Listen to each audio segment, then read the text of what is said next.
আমাদের বয়স বেড়ে যাওয়ার সঙ্গে সঙ্গে শরীরের ব্যালেন্স কমে যাওয়ার কারণে পড়ে গিয়ে ইনজুরি হওয়ার চান্স অনেকটাই বেড়ে যায়। Hello, welcome. আমি তমাল নাগ, একজন ফিজিওথেরাপিস্ট।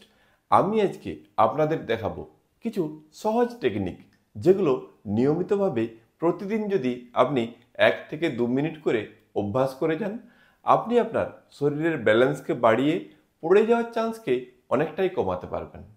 এই ব্যালেন্স ট্রেনিং করার জন্য প্রথমেই বলবো, আপনি কোনো দেওয়ালের পাশে দাঁড়াবেন।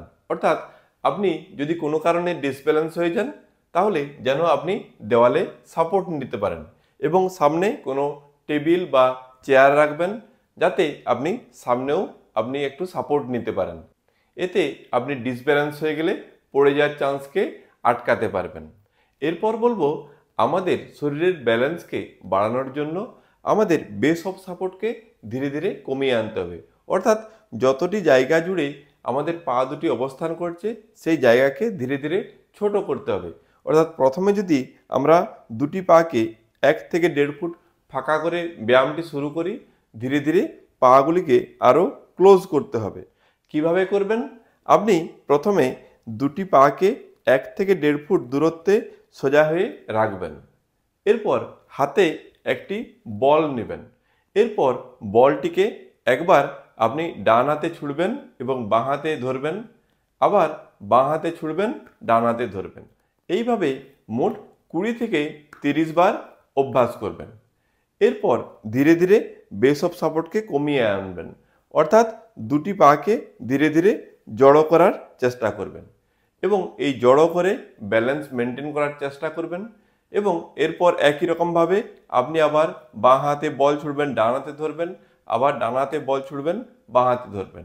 এইভাবে 20 থেকে 30 বার আবার অভ্যাস করবেন।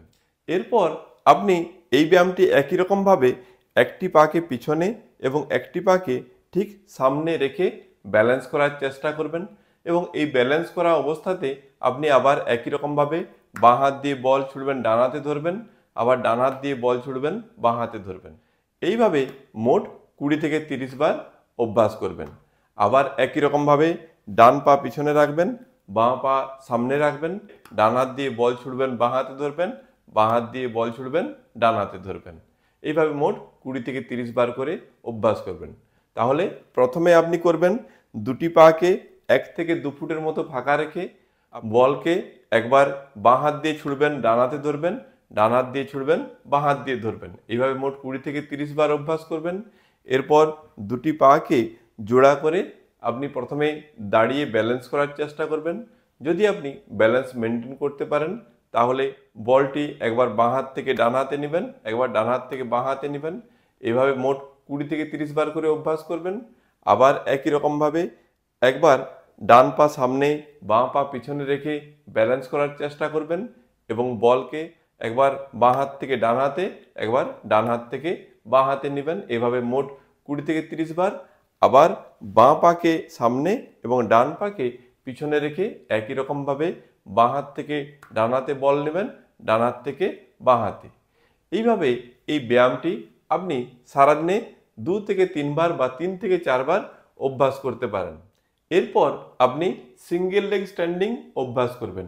কিভাবে করবেন? আপনি টেবিল বা চেয়ারে সাপোর্ট নেবেন। এরপর এক পায়ে ভর দিয়ে অন্য পায়ের হাঁটুকে ভাঁজ করবেন এবং ব্যালেন্স মেনটেন করার চেষ্টা করবেন। ধীরে ধীরে হাত ছাড়বেন এবং যতটা সম্ভব ব্যালেন্সকে ধরে রাখার চেষ্টা করবেন। এই পজিশনে 5 থেকে 10 সেকেন্ড হোল্ড করবেন, নামিয়ে দেবেন। আবার একই রকমভাবে ডান পায়ে ভর দিবেন, বাঁ পাকে হাঁটুতে ভাঁজ করবেন। এরপর একই রকমভাবে হাত ছেড়ে দিবেন এবং 5 থেকে 10 সেকেন্ড ব্যালেন্স করে ধরে রাখার চেষ্টা করবেন এবং নামিয়ে দেবেন। এইভাবে বাঁ পায়ে ভর দিয়ে মোট 10 বার এবং ডান পায়ে ভর দিয়েও মোট 10 বার ব্যায়ামটি অভ্যাস করবেন। এই সমস্ত ব্যায়ামগুলি আপনাকে সারাদিনে 2 থেকে 3 বার অভ্যাস করতে হবে। তবে আপনার সমস্যা যদি অতিরিক্ত থেকে থাকে, তাহলে অবশ্যই নিকটবর্তী কোনো ডাক্তারবাবুর পরামর্শ নিন বা কোনো কোয়ালিফাইড ফিজিওথেরাপিস্টের কাছে যেতে পারেন। সেখানে বিভিন্ন ধরনের আধুনিক প্রযুক্তির ফিজিওথেরাপি মোডালিটিস আছে এবং বিভিন্ন ধরনের ফিজিওথেরাপি টেকনিক্স আছে যার দ্বারা আপনার সমস্যার দ্রুত সমাধান সম্ভব। এই ধরনের ব্যায়ামের নিয়মিত ভিডিওর আপডেট পেতে আপনি আমার এই চ্যানেলটি সাবস্ক্রাইব করুন। ভিডিওটি শেষ পর্যন্ত দেখার জন্য ধন্যবাদ। সুস্থ থাকবেন, ভালো থাকবেন।